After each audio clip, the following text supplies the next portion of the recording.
কি কস এসব কথা? শফিকুলের বিদেশের টাকাই তো বাড়ি ঘর দুয়ার সবকিছু হয়েছে।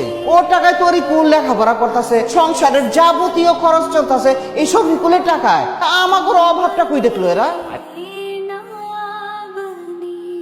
আব্বা, মজিদ কাকার দোকানে আমার কিছু বাকি ছিল, টাকাটা দিয়ে দিছি। আর 15,000 টাকা দেওয়া আছে অ্যাডভান্স, যখন যা লাগে নিয়ে। আব্বা কালকে চলে যাবো না?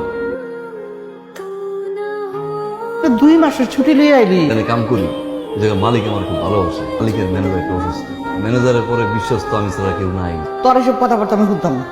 থাকবি, তোরে আমি যাইতে দিব না। এই এত কথা বলবেন, তুমি কি বুঝবা? বিষয় তো টাকা ইনকাম করো, তাই না? ফ্যামি করে বসে না থাইকা যারা টাকা ইনকাম করো। চাল ফ্যামি করে চলে আইছি, টাকা নিয়ে আসো নাই, কি বিয়েটা আটকাই গেছে, বিয়েটা হয় নাই। টাকাটা যদি নিয়ে আসতো বিয়েটা হইতো।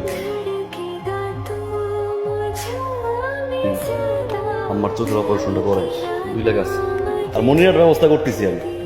3-4 মাসের মতো সময় লাগতে পারে হবে।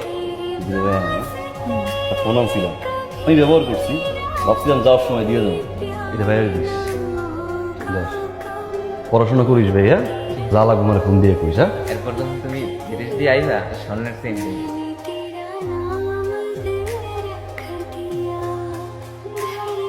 একটা মা সন্তানের চেহারা দেখে সব কয়ে দিতে পারে। 15 দিনের মাথায় কেন চলে যেতেছো? আমি সব বুঝতে পারছি বাবা। আমি জানি তুই অনেক কষ্ট পাইছিস। এটা আর কি কষ্ট? আমার কষ্ট হয়নি, আমার বাপ, ভাই, বোন, তুমি সব তোমার আপন। কাউকে যে কষ্ট পাইনি না, সবচেয়ে বড় কষ্ট তো করছে ওই জায়গায়।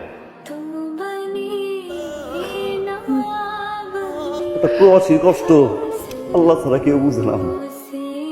এই কষ্টটা আর কষ্ট মনে হইতো না, আমি তো শান্তি লাগতো। আর খালি দিন গুনতাম কবে বাড়ি যাবো। আল্লাহ আমার যতদিন রাখছে আমি কষ্টটা করে যাবো, তোমরা সুখে থাকো।